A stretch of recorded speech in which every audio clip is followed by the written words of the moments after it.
Bonjour à tous, bienvenue dans l'Actu 4, l'émission de la Ligue de défense des conducteurs. Je m'appelle Nathalie Troussard, je suis la secrétaire générale de l'association et je suis accompagnée d'Alexandra Legendre qui est notre porte-parole. Bonjour à tous. Alors bienvenue dans notre émission. Dans la continuité de cette émission, on souhaitait quand même vous souhaiter une excellente année 2026. On est ravis de vous retrouver, l'année a déjà démarré. Nous sommes en route vers les nouveaux combats que nous allons mener en 2026. Puis on a hâte de les partager avec vous tout au long de l'année dans cette émission. Alexandra, on va parler de la carte Carte de membre. membre. Voilà, que vous allez bientôt recevoir dans vos boîtes aux lettres. On compte sur vous pour rester avec nous tout au long de l'année. Si vous pouvez nous faire un don. Et puis, sur cette carte membre, vous retrouverez au dos, Alexandra, la charte des conducteurs responsables. Absolument, donc qui consiste à rappeler simplement le bon sens, adapter sa conduite aux conditions de circulation, ne pas oublier qu'on n'est pas seul sur la route, ne pas conduire sous l'emprise de substances illégales et entretenir son véhicule, c'est du bon sens. Et il ne faut pas hésiter à regarder son portefeuille de temps en temps pour réviser ce bon sens. C'est toujours important.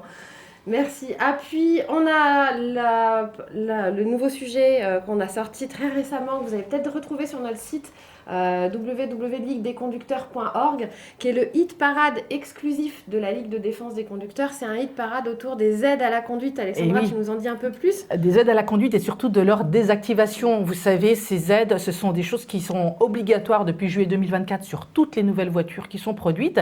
Elles sont censées vous accompagner au quotidien dans votre conduite, mais parfois elles se révèlent intrusives, voire anxiogènes, voire dangereuses. Vous avez sans doute entendu parler de ces fameux freinages fantômes. Alors certes, ces aides sont obligatoires dans le cadre européen, mais on a aussi le droit de les désactiver.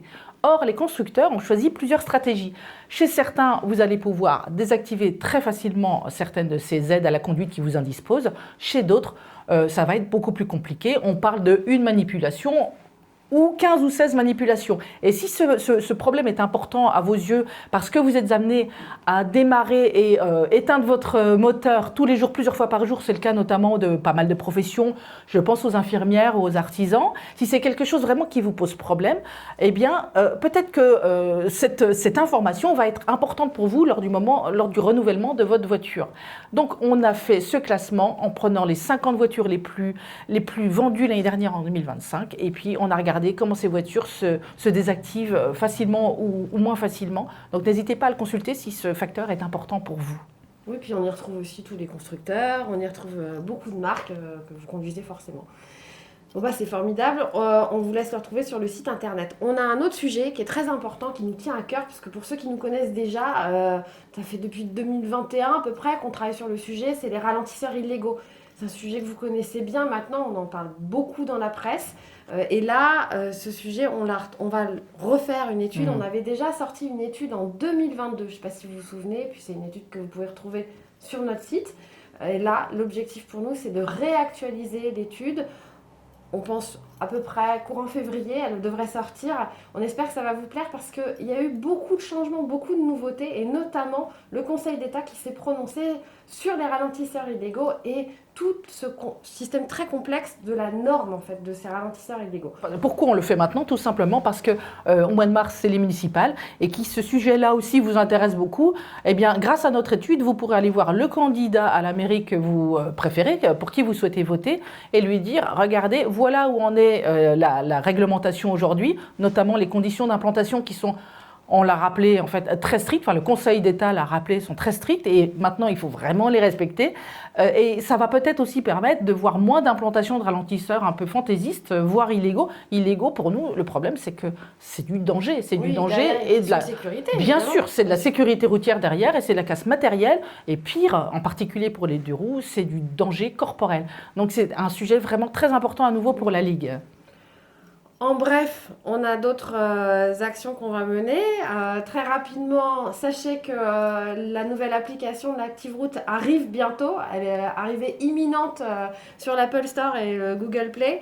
On espère qu'elle va vous plaire. On a vraiment refait toute l'application. Ça va être plus fluide. Vous allez pouvoir signaler les zones dangereuses de manière plus facile.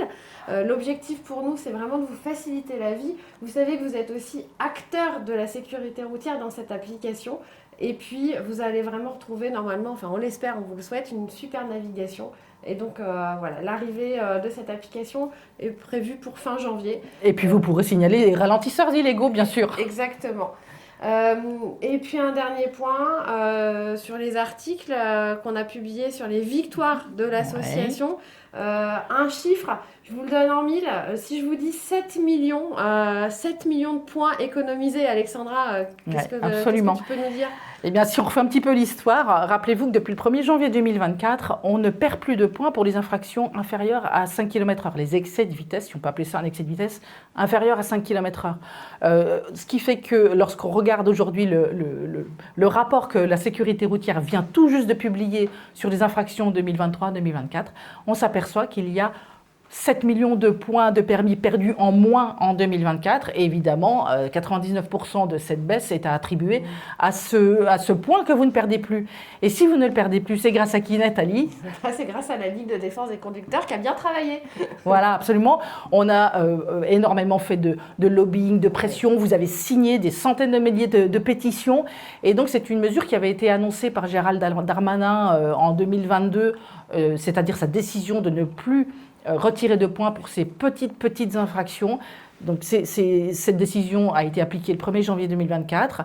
Eh bien voilà, le résultat, c'est tous ensemble, on a économisé 7 millions de points, c'est pas rien. Bon, il reste les amendes quand même. Ouais, quand même, il faut quand même remplir les caisses de l'État. Bon ben voilà, je crois qu'on a fini.